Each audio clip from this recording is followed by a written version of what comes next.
New world order, new world order, new world order, new world order, new world order, new world order, new world order, new world order, new world order. What's going on, everybody? It's your boy back with another reaction video. And today, I'll be reacting to Exploring the SCP Foundation, the Church of the Second Hytoth. This is from the YouTube channel, the Exploring series. I think it's Exploring series or Exploring SCP. Anyway, I'll put a link in the description now below so you can go check out the channel yourself. Check out the original video, like, comment, all that good stuff on there. And if you enjoyed my reaction, I appreciate it if you did the same. I feel like I've heard of this before. I would think some called the Church of the Second Hytoth, if that's how you say it. I would remember, but maybe not. Ever since the pandemic, like, time has just been running all together. I'm like, oh, this happened 2 years ago, and then I talked to my brother. He's like, that was 6 years ago. And I'm like, you lying? Like, like, no, that was 6 years ago. I'm like, oh man, I am dying so fast. But anyway.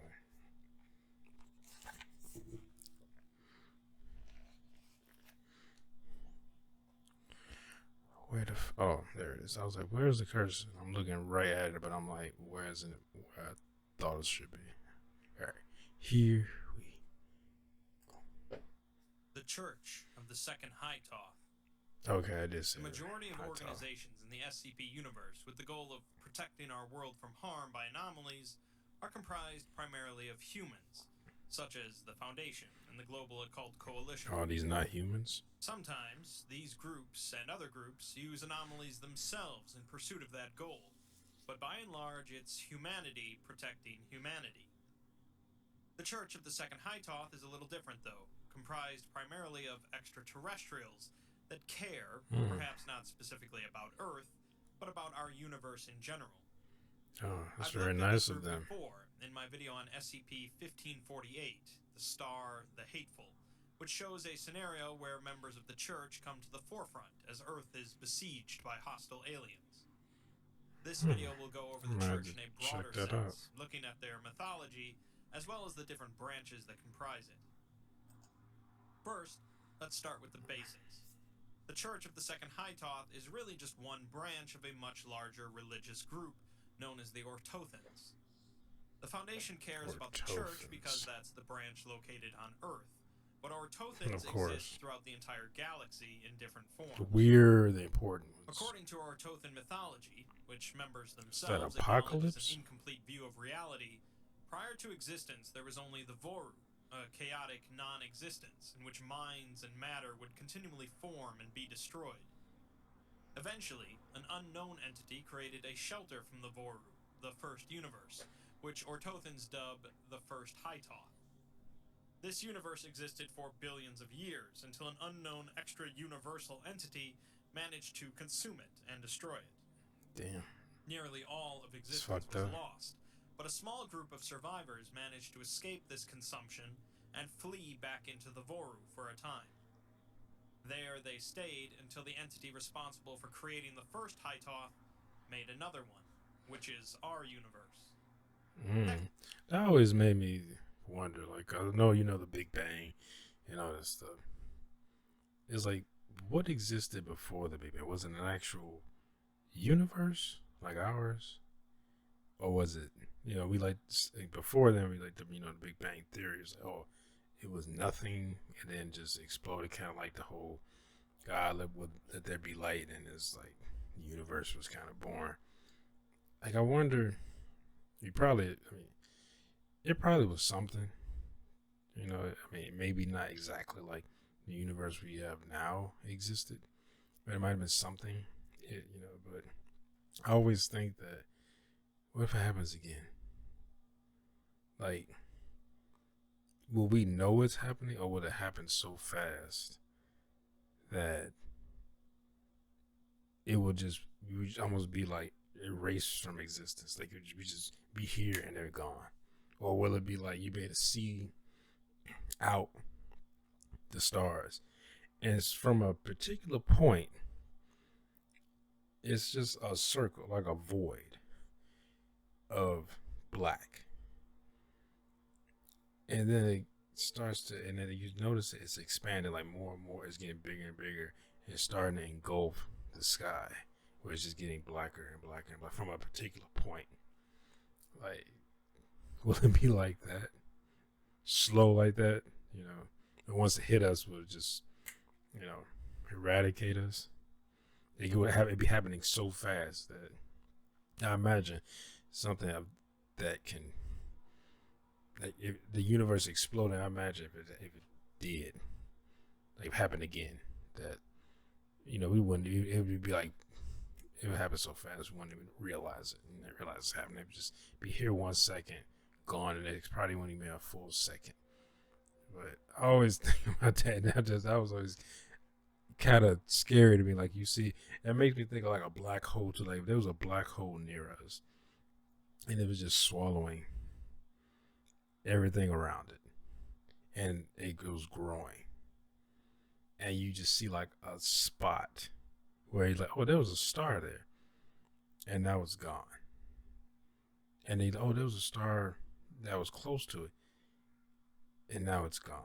And then you just see, and then you start noticing as it's getting bigger, it's like a big black spot, like void, you know, in space or in like near you, and you're like, what the fuck is that? Technically, the second Hytoth consists of both our universe as well as all other dimensions and branching universes, but for simplicity's sake, let's just say it's our universe.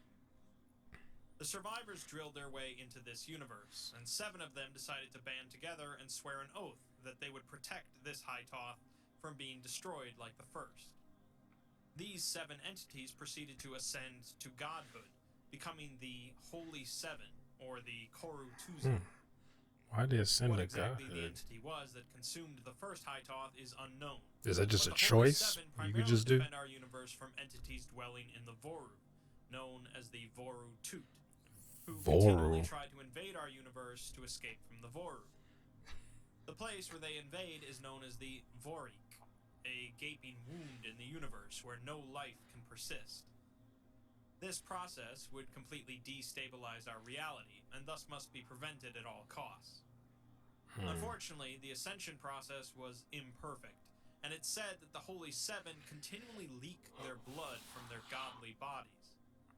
To assist them, they require their followers to constantly perform bloodletting rituals. The religion has continued to decrease in influence, however, and so less and less blood has been provided for the Holy Seven, leading them to die off one by one. The 6th died in 2000, so only the Holy 4th is alive now, known as Rock. Of course, there's always just one left. Falls, there will be nothing protecting us from the Vorotut. We don't know a great deal about each of the Holy Seven, but we at least know their names and some small details. The Holy First was named Zeuluzan, and was their leader, the one who discovered how to ascend to godhood. Okay, so it's said that their right hand contained the might of 1 trillion stars, and their severed left arm drew in the ambient energy of the cosmos, with no other god matching their strength. Damn. They were also sadly the first of the Holy Seven to die, sacrificing themselves to stop the Vorotut's first invasion. The first Orthothans constructed a galaxy-sized memorial to Zeuluzan, but it has since decayed from continual Vorotut attacks. Uran-Luzan was the second, a divine swordsman that wielded 2 swords ripped from space's fabric and melded with the higher realms of existence. Uran-Luzan's skill and devotion to combat kept them feared by all of the gods, but they eventually fell when they attacked the Holy Third out of envy, and both were killed in the ensuing battle. They fighting each other, infighting and The shit? Holy Third was Eov-Luzan, who spent a great deal of time in reclusion after ascending to godhood, continually constructing their weapons. When they emerged, they revealed 3 ascended cannons constructed of metal, dark matter, and blood from their body, with the first test fire said to have produced shockwaves felt throughout the universe. Eov Luzin became one of the most renowned of the Holy Seven, which drew the envy of the Second, and their battle left behind only a patch of empty space-time. Sheesh. Rakmo Luzin is the Holy Fourth, wielding 4 spears that can fold themselves into any shape and form necessary.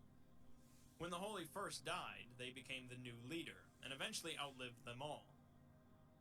The Holy Fifth was Nezrin Luzin, a master of psionics whose body possessed a 5th arm of psychic radiance that blinded the minds that witnessed it.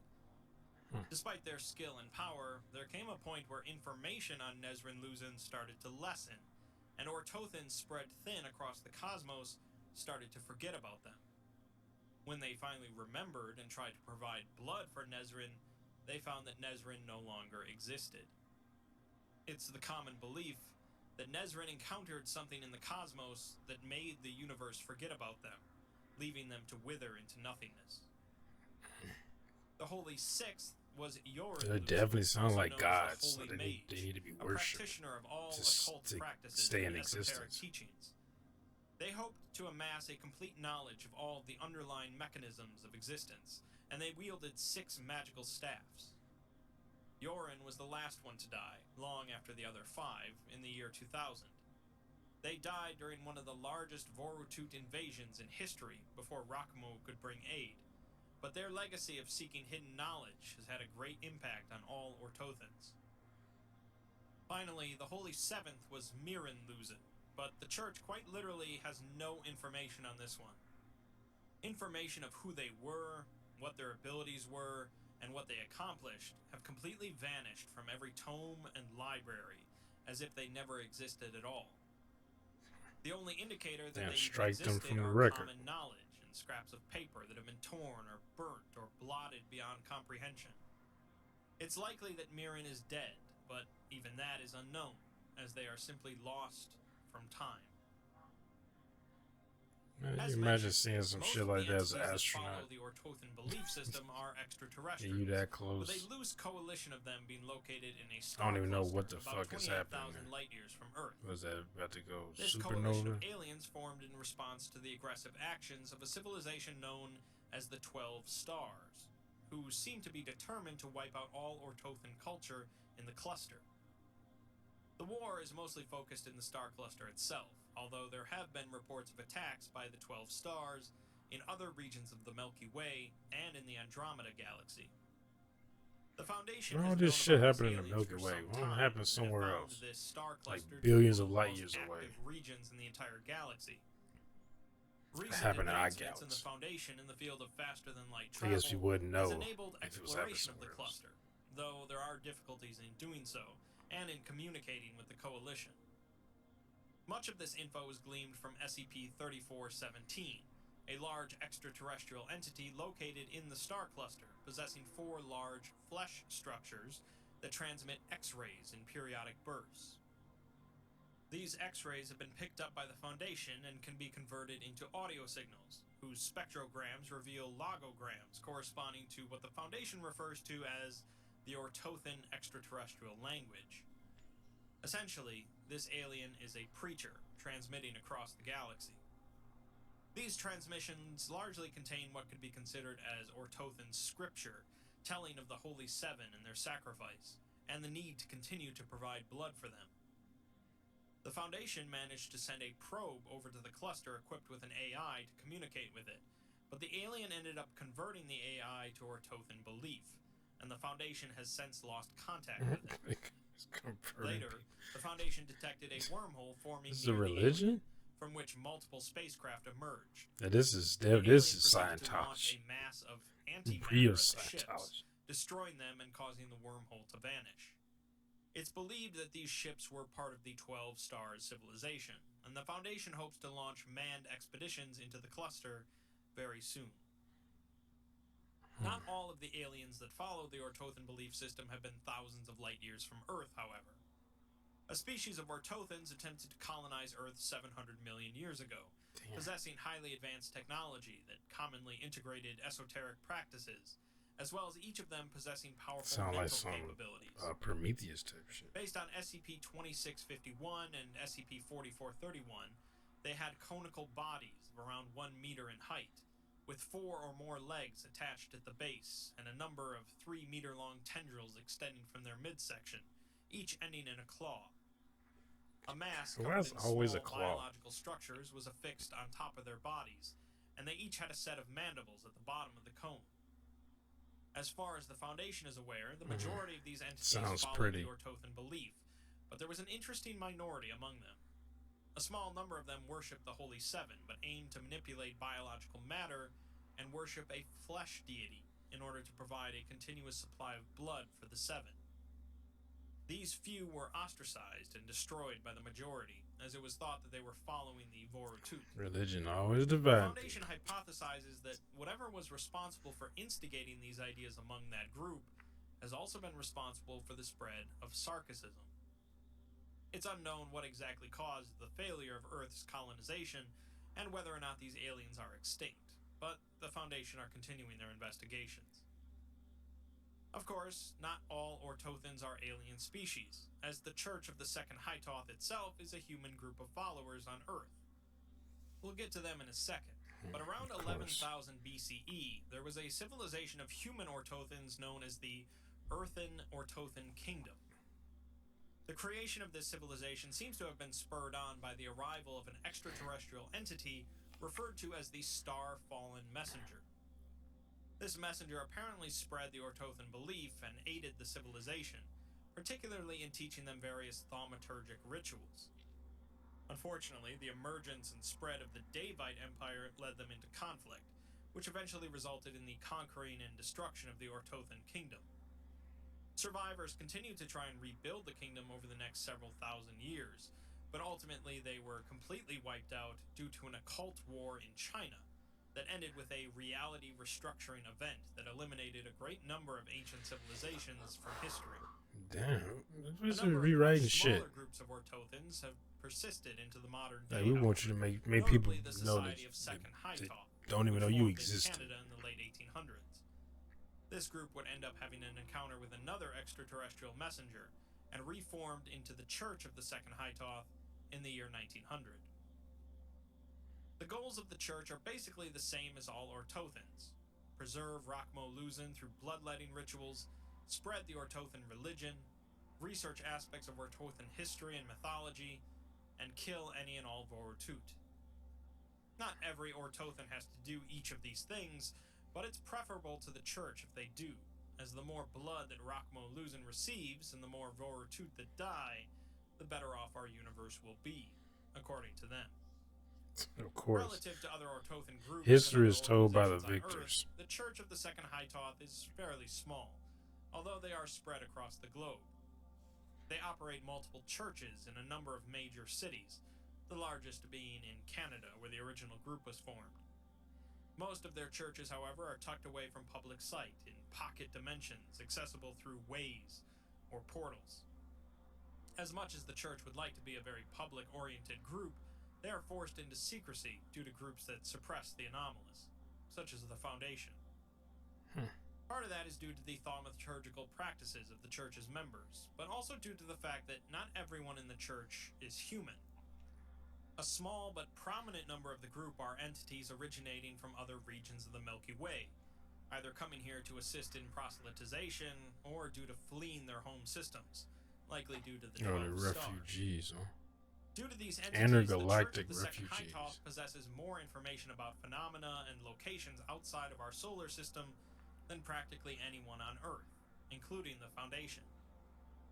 These entities have also brought bits of their own technology to the Church, which the members use routinely. Despite this, however, the Church really has no way to contact other Orthothan groups in the universe, and it's unclear if other groups, by and large, even know of the Church's existence. Most of the Church's beliefs and doctrines stem from Rockmo-Luzon's actions, which form the group's central tenets. The first tenet is being able to think strategically, as Rockmo-Luzon is the greatest of strategists. Members of the Church shouldn't charge headfirst into problems, but rather proceed slowly and analytically. The The second tenet is that of kindness, as Rakmo Luzin forbid violence in the pursuit of blood, which allowed the first Orthothans to be respected by the other deities of this universe. They credit peace with their survival, and to stay peaceful is to stay Orthothan. The third is curiosity, since Rakmo Luzin succeeded by remaining open to the unknowns of reality, which allowed him to realize the danger of the Vory. The fourth and final tenet is strength, to be as strong and as unbending as Rakmo Luzin has been, never losing hope in their goal. They must all carry this same optimism and strength to help them defend against the horrors that bombard this universe. The group is, by and large, peaceful with anyone that isn't aligned with the Vory, and thus maintains neutral relations with many of the other anomalous groups on Earth. The Church's overall connection with extraterrestrial entities has shaped their culture in some ways, and members of the Church are receptive to extraterrestrial concepts, even ones that are normally incomprehensible to humans. Members of the Church believe in latent, non-dimensional bridges that link how entities familiar with one another perceive the world. They greet one another with their bodies briefly turned sideways, as facing one another can be seen as aggressive. They have cybernetic LED implants installed under their skin that change color as a means of communication. Can they not taste talk? colors beyond the EM spectrum, and some groups of members have been organized into hive mind-like systems to maximize efficiency and collective happiness. Well, I guess they Some members it's a also hive practice a mind. I number guess of they can extraterrestrial read holidays, each other's or minds. holidays based on such events, But such as regrowth days, where members isolate what would be the themselves point of and the focus on LED consuming lights food in your and body? rest. For most of us, these events are known as Saturday, but members of the Church of the Second Hytoth base these days around how certain alien species enter regrowth machines to rejuvenate after long periods of work. While everyone in the Church I could use one of those. Luzin primarily, like any religion, there are differences in exactly how they go about doing so. A number of small groups within the Church have looked to other deities in the Orthothan pantheon, or even ones outside of Orthothan belief, claiming that all gods must unite in order to protect the universe from the Vory. An even smaller number of members also worship entities that demand different moral practices entirely. And although these are allowed as long as the members still follow Rakmo Luzin, they are viewed with disdain by other members.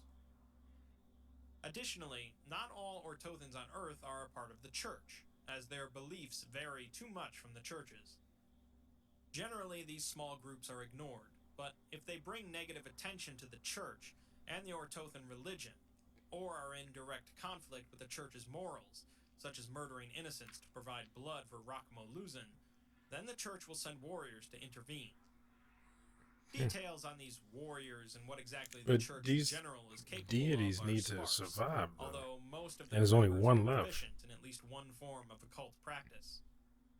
Thaumaturgical or magical rituals are common, I particularly know they don't to want to commune take with the various blood, minor just deities force people. in the But Orthothan pantheon. if In you combination holding with the back alien oblivion, technology available to them, it's believed that, if called to action, the Church could be a fearsome threat. Fortunately, the Foundation doesn't believe that they will ever use these capabilities against our world. They have, however, heard rumors that the Church possesses the knowledge of a ritual that could summon an avatar of Rakmo Luzin himself to Earth, which could potentially be very worrisome. Of all the known extraterrestrial civilizations, approximately 8% of them follow the Orthothan belief system in some way, with these civilizations ranging in technological capability from being near human to being beyond all theorized levels. As mentioned, not all worship in the same way as the Church of the Second Hytoth, with a number firmly believing in the necessity of murder in order to provide Rakmo Luzin with blood. Conflicts between extraterrestrial or Orthothan civilizations are not unheard of. Singular individuals or small groups sometimes make their way to Earth for various reasons, but no civilization aside from the ones that tried to colonize Earth long ago have been present in our solar system. This is apparently due to our overall lack of valuable resources and noteworthy features compared to other stellar regions. We ain't worth the effort. Overall, the religion stands at sort of an odd point as far as the SCP Foundation is concerned. On one hand, they certainly seem to care about the fate of our universe and want to keep it safe from harm, with the majority of them being quite peaceful. But, on the other hand, they are still a group messing around with things far beyond human normalcy, and the anomalous has a tendency to go deeply awry. That being said, capturing members of the Church of the Second Hytoth isn't really a high priority for the Foundation, compared to plenty of other tasks. And, if things do really go wrong, such as in SCP-1548, we'll likely be pretty glad that they're around.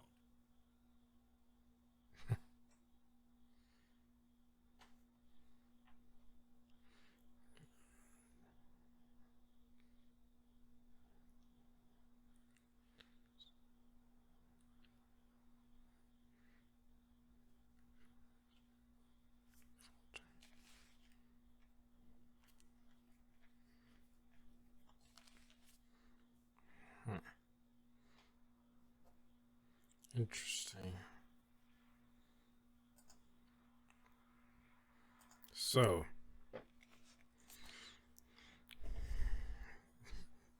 basically, what I got from that is I guess there's one god left because the other ones are dead that is keeping this force or presence from destroying all of creation. It sounds this sounds like order and chaos type thing. It was like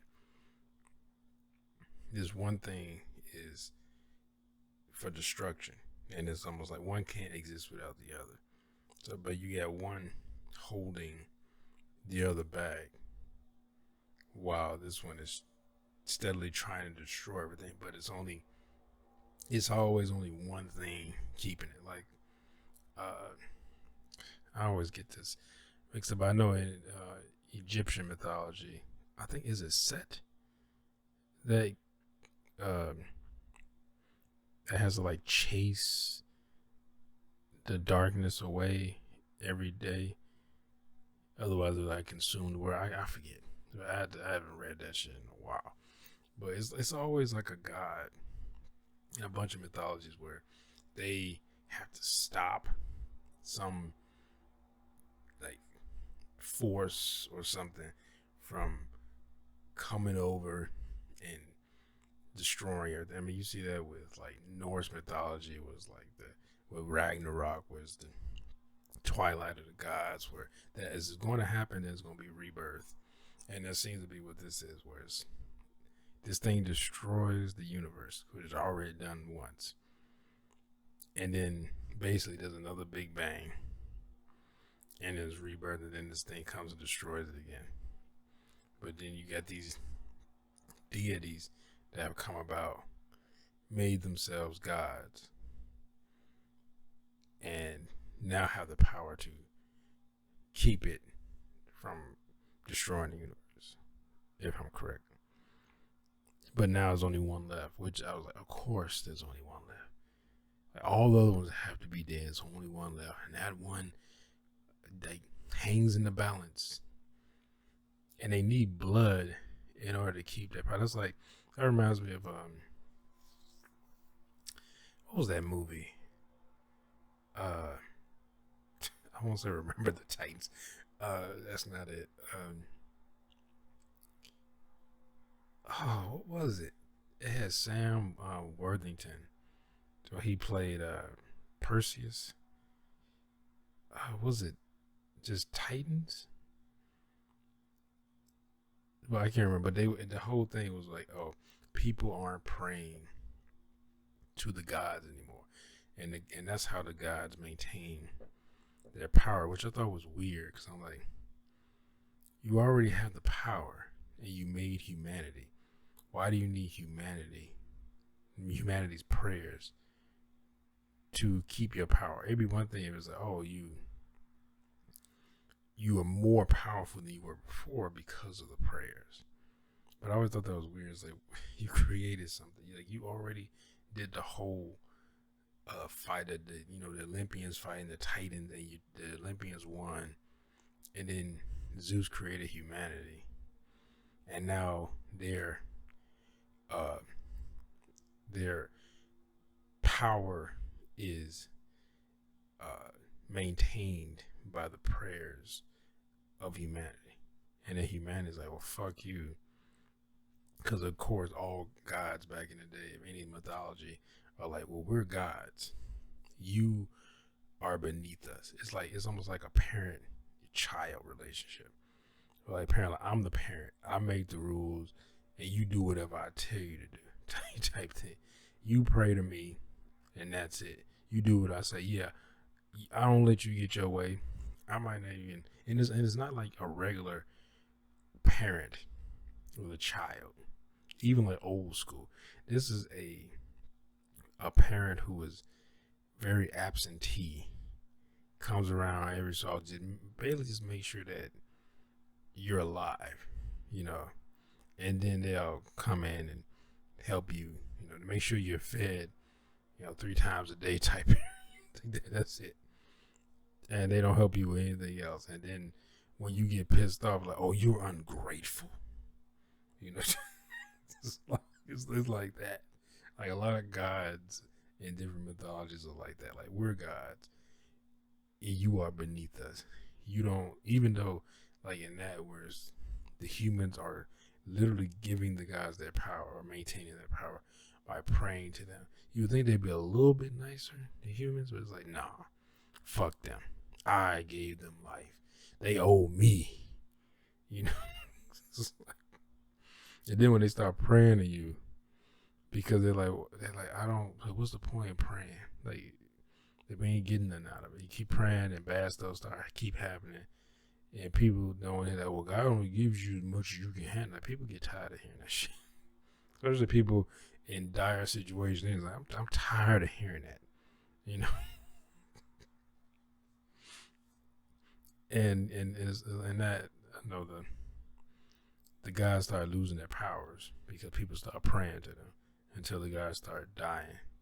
Literally, they became so weak that they could be killed by like normal means, or by, I guess, other guys, but they weren't as powerful as things that wouldn't kill them before can kill them now. And that made me think that that's like the same thing as this. Like, oh, they don't get the blood, they get weak, and then they just die off.